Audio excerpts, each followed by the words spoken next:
Hey, and welcome back to another edition of the Wynn Show, where everybody comes to win.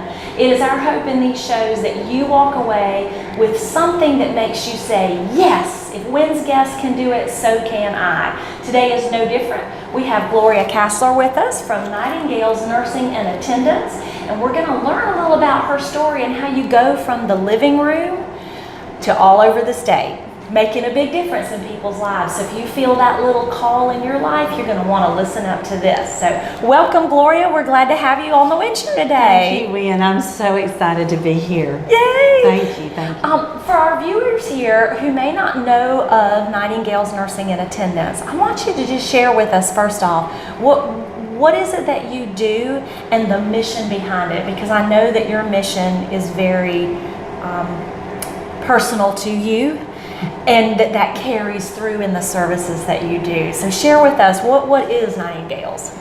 Well, Nightingale's is a personal care service in the home, and we send aides and nurses into people's private homes so that they do not have to be institutionalized. And we do that all over the state. We're in 38 counties, 5 offices. I personally am a nurse. And I'm a small town girl raised Christian here in South Carolina, so this is also quite a ministry for us as well. I knew that it was deeply personal for you. In getting to know Gloria, you're going to see that about her. So let me ask a little bit about the coming into the home, because my mother had Alzheimer's, and so we had people for a while that were able to come in and to be of service to us. So I could have called on you for that kind of care, right? That's right? And then are there other things as well? So not just, that's just where my head goes, so I have a limited view. But what's kind of the scope of the services in the home that for who could call on you and how? Well, a lot of people do immediately go to senior care, and that's a part of senior care. And so there's all sorts of levels of senior care that, of course, is included with that. So mom may just need someone to come in and help her get dressed, or help her get her meals, or help her check her blood sugar and make sure that she's okay, and get her set up in the chair for the morning with her phone and her remote. And now, she's perfectly happy for you to say, see you later. And so that's a couple of hours, and that's all mom needs. But there's people who have been paralyzed from their neck down in automobile accidents called head and spinal cord injured. Their bowels and bladders can't move without assistance. They can do nothing without assistance, and they have my heart. We're gonna go in there, and we're gonna really care for those folks the best that we can, and send aides in, send nurses in to check on them. And then there's children. There's children that have autistic needs that are different levels, and there's different types of reasons why children need help and parents need help so they can go to work. And then there's just the regular, I've gotten in a bad wreck, or something terrible fell on me, and my workers' comp insurance is going to take care of people coming in to take care of me. So it's long-term care, and it's just in the home, one-on-one, whatever the level. You may need a companion just to cook, sit down, and chat with. You may need just respite so that the family can just go away for a couple of weeks. Or you may need light housekeeping duties. I just can't keep up with this laundry and this keeping that meal cleaned up, the kitchen, and that sort of thing. So it may be 24-hour care, it may be 12-hour care. It's according to what the individual care plan is, and that's one of the beauties of home care. Wow, so that really opens it up for me, because like I say, I have a very limited view. Here were the kinds of things that we needed, but you brought in the children. Even if I had an accident and I'm laid up for a period of time, you could help me with that.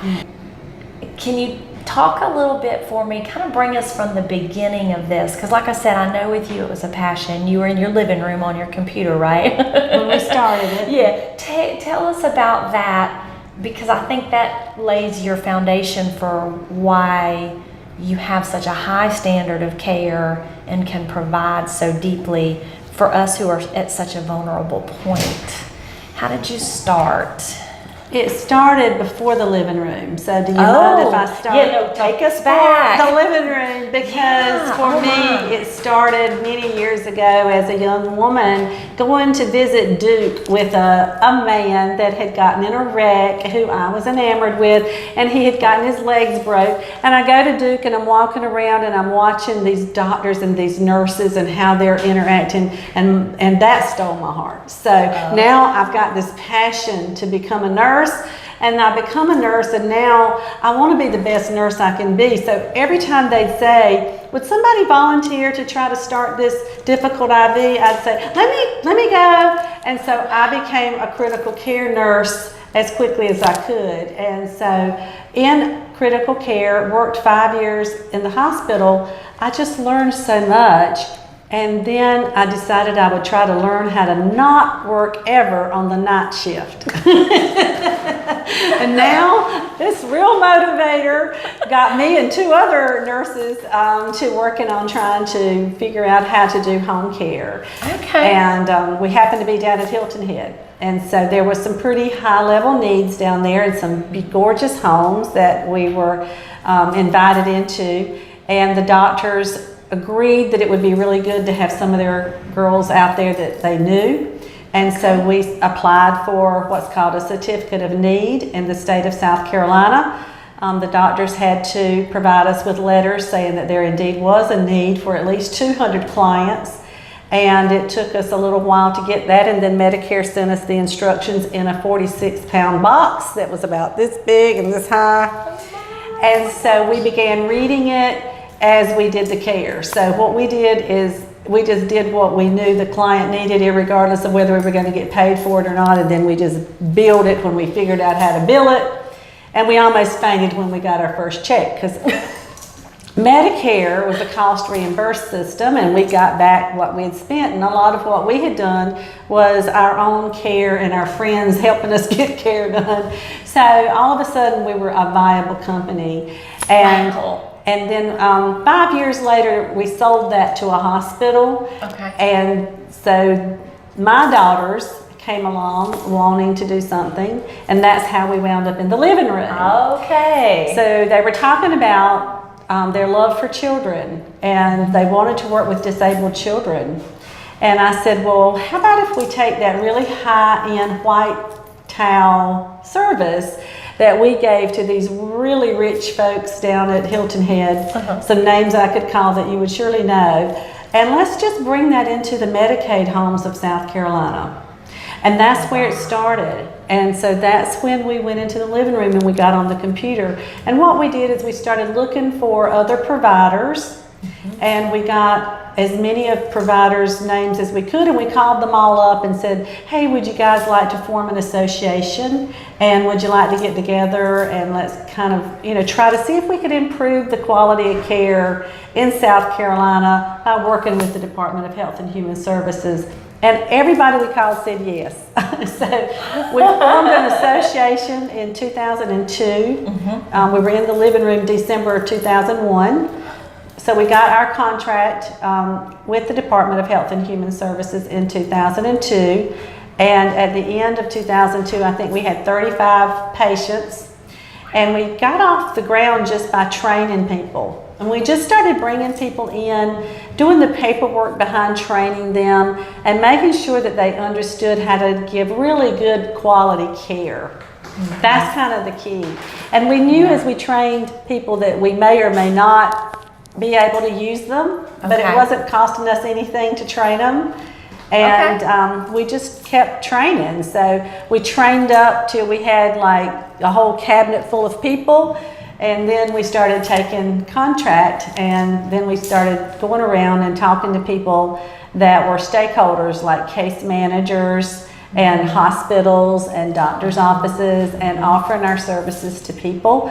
And that was in 2002. So in 2005, we found out we were the largest provider in South Carolina. Wow. Okay. Sitting and listening to you, I'm getting like geared up. Good. I'm thinking about all these things that had to happen in the background, and yet you're just like, well, we did this and then that and then the other thing. You make it sound like, ta-da! let's go back to the early piece. So you were there with a fellow you were enamored with at Duke. You saw the kind of care that sparked the desire and passion. You have a very high standard for yourself. You wanted to be the best nurse and your critical care as fast as you could be. Yes. Okay. Then, so what you are now isn't what happened when the doctor said we need people to do this home care. So you really just dove into that head first. And I think it's important for us to see, to be open to opportunities present themselves. You know, sometimes we're searching, right? And things just come and they hit us in the face and we do it. Sometimes, did you know when you were doing that this was going to be the path? No, Did you see and any of that's that? such a good point, because I was searching for what I wanted to do. I have an entrepreneur mother and father, and I didn't know that I had entrepreneur blood, but I do. And so I was thinking of all kinds of things, as just some of your viewers might. You know, I was living on Hilton Head, and I was thinking, well, they really need a skating rink, and this is like a long time ago. Oh my gosh, I mean, you know, a skating rink. buy the movie theater, it'd be fun, kind of thing. And it would be good to buy some of those old apartments and fix them up, and you know, I could do interior decorating. I mean, I had all kind of ideas. And I was lucky enough to be working in the hospital around some very smart people. And I had a gentleman who helped develop Hilton Head Island tell me, you need to do what you know.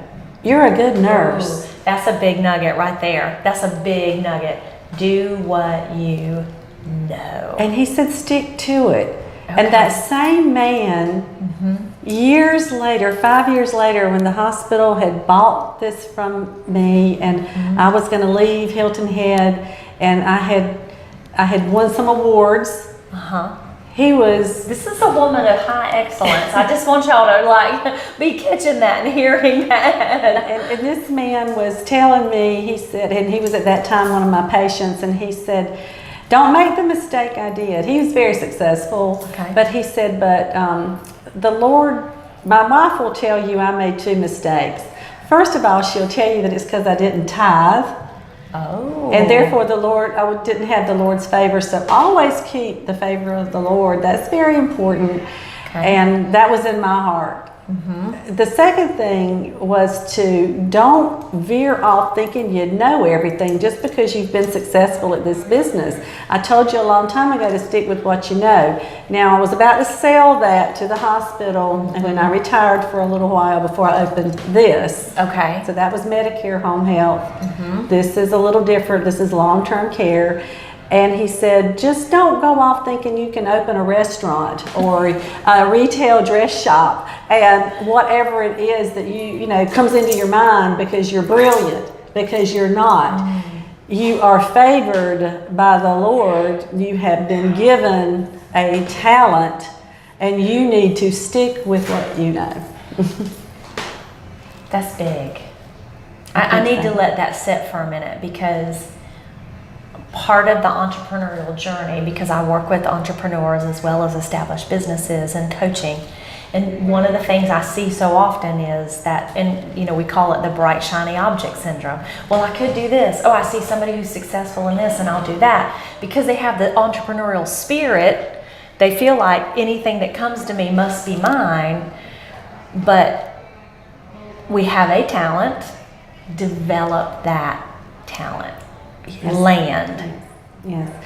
And I was lucky enough, speaking of entrepreneur, in 95, I think it was, I won Entrepreneur of the Year for the state of South Carolina. Congratulations! Thank you, as the Emerging Entrepreneur of the Year, and I was the first woman at the time.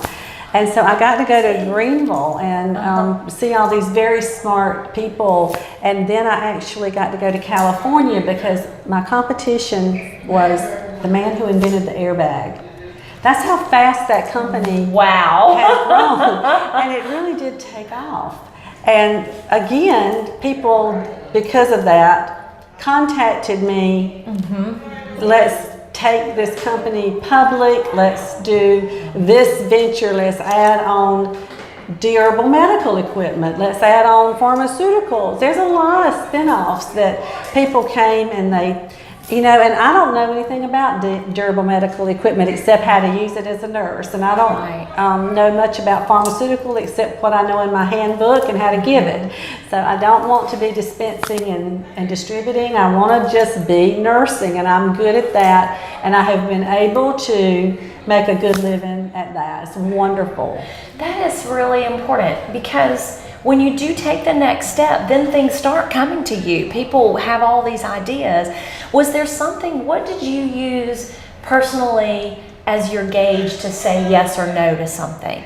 Do you have a practice? Is it through your prayer? I mean, what is it that you really tapped into that helped you to stay the course, be on focus? It is absolutely prayer.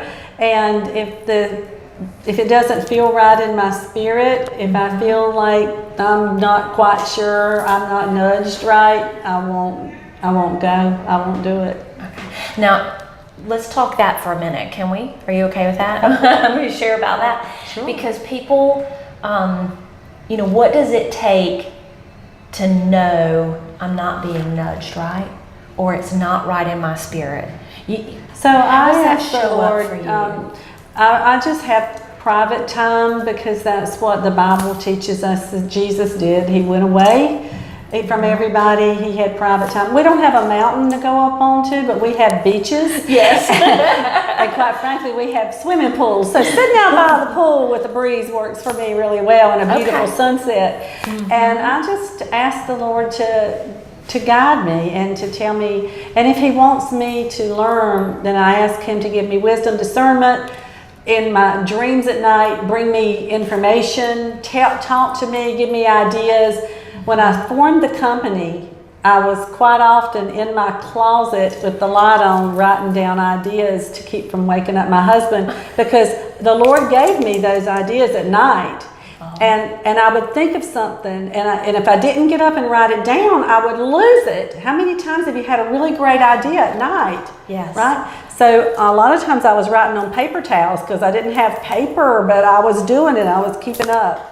And we need to get you a notepad for beside your I've bed. got notepads now. You got it now? Okay. I got logo notepads now. But this was back in the day. So I'm just saying that's how the Lord speaks to you. And if the Lord's not giving you this information, you're blank. You're trying to figure it out yourself. If you try to do it all on your own and you're fighting and things aren't coming to you, there's some reason for that. That's the way I feel about it.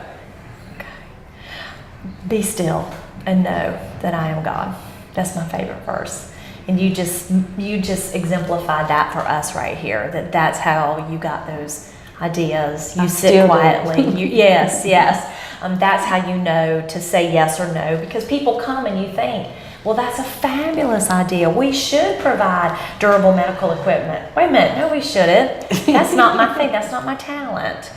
That's big. That's big for people, especially if we've got viewers who are thinking, you know, who've crossed that threshold where ideas are starting to come to them. People are seeing, hey, let me get a piece of your pie. Here's all this great stuff to add to you. Right. And for us who are new to say, okay, not going to make that mistake. I'm going to learn early in my entrepreneurial journey to be still and to listen to that inside and hear God's voice speak. Awesome. That's fantastic. So you know, I was going to ask you about how do you go from zero to contract, because the government, we have folks, and I've worked with a lot of women who are like, I want to get, you know, women-owned certified. I want to be able to apply for and submit for government contracts. How do we do this?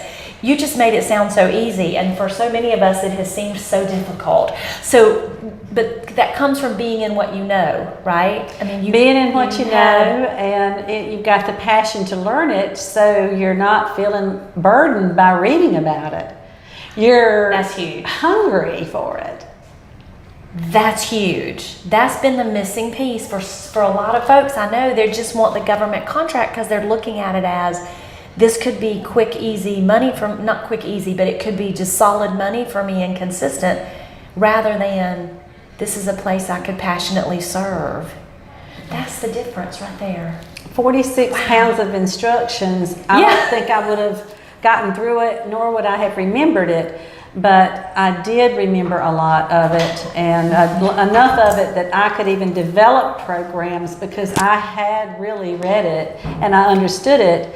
Programs that no one else had, that no one else understood how to do.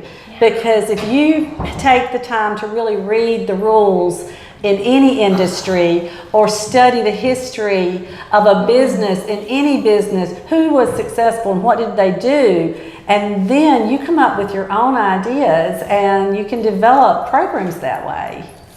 I know that as you went through that and you've come out on this side of it and you seem to be a well-oiled machine and you put in the work ahead of time, you were training people even though you didn't know how you were going to use them. There's many times that I'm not very well-oiled.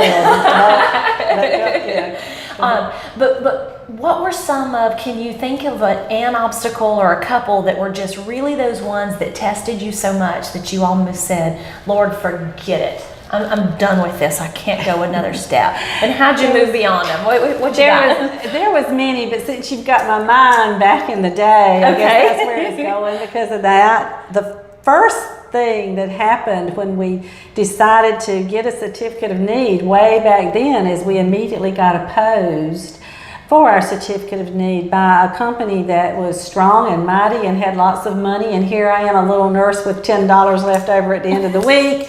And we've got to go down to DHEC and address their opposition, and they've got attorneys, and it's a big attorney firm. And I asked my girlfriend, who was a speech therapist, if I could borrow her attorney husband for the day. She loaned him to me and made him go. And so we really didn't even know each other that well, but I just had like an attorney sitting beside me. And so I didn't know what to expect, and I just prayed that the Lord would be with me and just tend to it. So we go into this huge conference room. It seemed to me like its table was about 40 foot long and had 100 men sitting around it, and it 40 yards away or whatever, this man down there. But it was a big room, and the man had the gavel at the end. I remember his name was Alan, but I can't remember his last name. And the attorney for the opposition stands up and explains exactly why they do not need another agency. And he talked about his great father and what a wonderful statesman he had been and what a great nurse that this company that already existed had sent to him. And this nurse had taken care of him. She had spent the night when he needed it. His mother had trusted her. It was just a wonderful experience for them. This company already existed and was looking for business, and therefore they did not need another one. And when he got through, he sat down, and this, from 40 yards away, the man tells me to stand up and say what I have to say. And my knees are knocking, and I point to the pin that I have on my jacket, which, by the way, was the first new jacket I had ever bought in my life. I love my this. parents had bought my clothes, the first one I'd ever bought. And I looked at that man, and I said, that was me that took care of your daddy. I had worked part-time for that agency to learn home care. It was me. He said, we rescind our objection, and they left the room. They gathered their things and they left the room. And the man at the far end of the table looked at me and said, don't leave yet, we have a question for you. And now I'm just thinking he's going to ask me if I'll leave, do I mind leaving the state of South Carolina? I don't know what he's going to say. And he says to me, young lady, would you mind explaining to this board just exactly how you say daddy using 3 syllables like that? And that's an example of a Lord going before me. And I'm going to keep going for one more. Oh my goodness, yes, I'm got chills all over my body. The Lord went ahead of us, right? And so we just like, okay. So we're into it now. We're starting to do things, and we're getting a little bit of success, which means we were having to start payroll. So we were paying people, and payroll can be difficult, and this is a tight margin business. And so we owed a lot of people, and we were still working part-time at the hospital to help with that. And we were doing as much of the care as we could. Okay. And we wound up really needing some money. And this wealthy man came along and said, I'll give y'all some money in exchange for a piece of your business. Sign this, and you can buy it back from me, and don't worry about it. And this man. How did you feel in your spirit at that time? We were too dumb to know that we had a spirit. Okay. We were into the nursing. We were like, yeah, we got some money to pay these people. We're going back out to this house. This guy's got a nurse wife. We loved her. But we didn't understand that we were becoming the golden gooses. Oh, and boy. we were on Hilton Head. So this gentleman decided he would kind of corporate rate us. I'm going to use that word, which may or may not be an appropriate word. Works. And we go to this elderly client that we're taking care of, and I'm not there because I'm seeking his help. I'm there because I'm trying to help him. And I'm worried that day, and he says, what's going on? And I tell him, and he said, I've got a son that's an attorney. Let me call him and see if he can help you. The son shows up with a red cape in a box and takes it out and puts it on. And if I could tell y'all who he was, which I'm not going to because I've not discussed this with him, sure, you would go, are you serious? We didn't even know who these people were. They were just this older man as a client. As it turned out, they were pretty significantly wealthy people. And he put on this red cape. He wrote a script for me to read. And he told me to take a tape recorder. And I did that. I hit the button and I read it to this man at a conference table, and as this attorney sat beside me. And when I got through reading it, the man picked up his briefcase and looked at him and said, good script, and called his name by the first name. They had been friends. Okay. And walked out.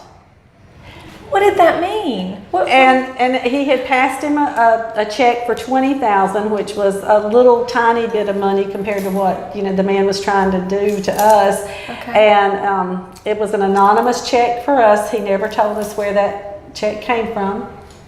I mean, I kind of can guess now, but I'm sure. But we still had no real idea what happened until later on. We get more versed in business, and we realized then that he was about to take our company from us, and this guy knew it and knew that with this $20,000 immediate check, he had to go away with these things said. Wow. See, we didn't understand all that. So there you go. Had no idea. Didn't even know what to ask for, but the Lord did. It's just been like that. It's been like that over and over again. Every time, as the Bible says, that God gives your enemies, people have tried to do things to take over or to attack us, and their plans are usually thwarted and confused. There's a lot of moving pieces out there in our company. There's people transporting, there's people transferring. We've had very little issues over the years.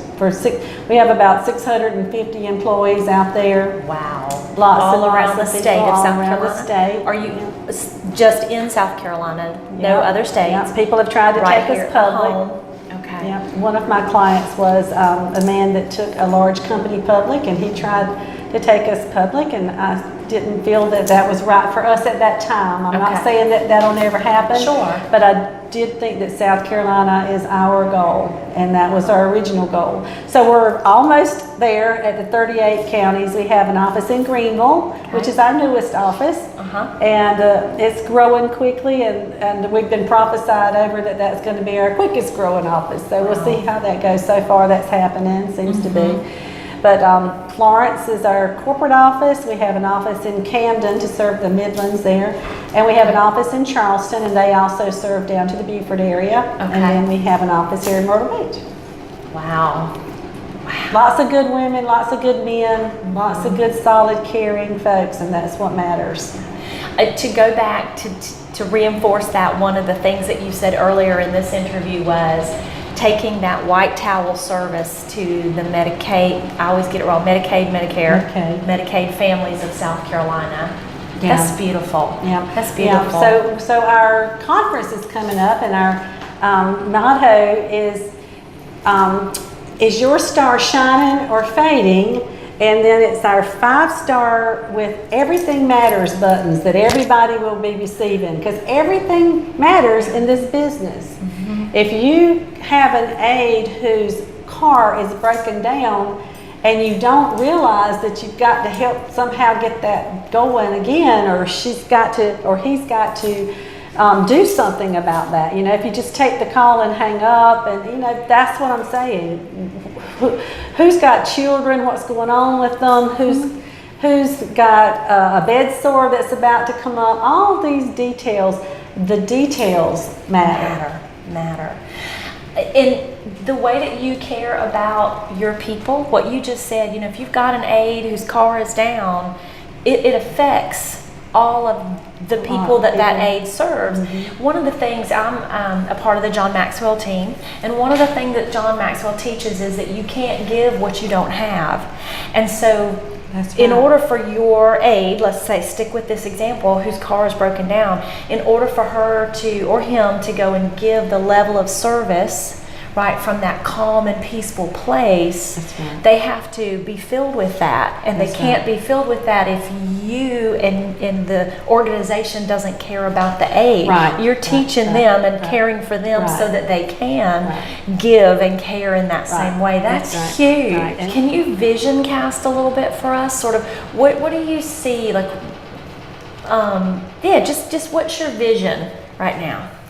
For what? For Nightingales, nursing and attendants. For Nightingales, yes, for Nightingales, nursing and attendants. Well, I believe that Nightingales is on a heavy and quick growth spurt. Okay. And I believe that it is my job at this point to recognize that we are already very large, and so we need to really bring in people a whole heck of a lot smarter than me, and I've done that. My husband has joined us. He's an executive that I would have never been able to afford, but I sleep with him, so there's different ways. He's brilliant. And he helps with a lot of things that, you know, dollar-wise, this company needed, but Medicaid couldn't have afforded. Okay, so then just the Lord has brought people to me because, you know, I've got a lady right now who just became my new director of operations, who was running Tyson Foods and flying around in private jets. Oh my! But her mother's sick and she's got to move back to Florence, and she texts me and, you know, do you need a director? And I mean, and God brought her to me, and the prophet had told me it was coming a month before she got here, and I was expecting it, and so all of that matters. Mm-hmm. So I think Nightingales is, you know, just gearing up. We're trying to put in software systems to handle mega companies. Mm-hmm. We were just encouraged. We all need confirmation. And we were just encouraged at the National Home Care Association to discover that in the benchmarking survey area of home care, we are in the top, what's called masters category, top 95% of agencies in the America, in the nation. When did you get that word? Just a couple of weeks ago. Congratulations! And congratulations to all of the people of Nightingale's Nursing and Attendants that makes that possible, that puts you in the mastery. That's an honor. And I tell them, when I personally believe South Carolina is like the best state in the whole world. We are. We're big South Carolina people here. And so I believe that America is the best country in the whole world. So I may be offending some people, but I mean, this is just my personal opinion. So we may or may not be the best in other people's opinions, but you know, if you can infer something from the size, I'm going to claim that one. Yes, and so I tell our people, you know, you're really working in the best area of home care in the world. You have a standard, and everything matters. You matter. I love that. It's all good. Love that. It's all good. What would be the one, say, last nugget, because you've given us so many, but what would you look into the eyes of our viewers and say, if you have a passion, if you feel the call, what would you tell them? Please don't move forward without prayer. please talk to God. Please ask God to give you wisdom and discernment, and He will. Be still and listen. Open your Bible and let the Bible lead you. And when you really hear from the Lord and He says to you, I'm going to be with you. There's no man that can ever do anything that will harm you. He will go before you. And people who are much smarter and much bigger and much richer than me have tried to come in and take over and do all kinds of things to us. And the Lord has not allowed that to happen, and He will not allow it to happen to you. He will do whatever it takes as long as you give Him all the glory.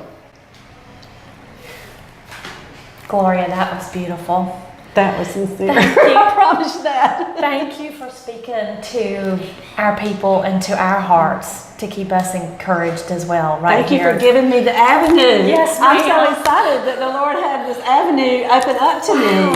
Thank Yeah, you. you have made you make a difference every day, but I know that this has made a difference as well. Oh my goodness! And even just for me and for Margaret, who's here with us, this has made a difference. Can't add anything to that, y'all. Enjoy this episode of the Wynn Show. Let us know in comments how Gloria's story and what she has just encouraged you with that word. Let us know how that's touched your lives by leaving a comment for us or replying to this email. If you got an email notification, be sure and like our YouTube channel to hear from more amazing guests like Gloria. Y'all have a good day. Thank you for watching this episode of The Wynn Show. This is Wynn, and I'm inviting you to discover what's possible in your life by joining me in the I'm Possible Discovery program. You can find all the details at bsharp.us/join.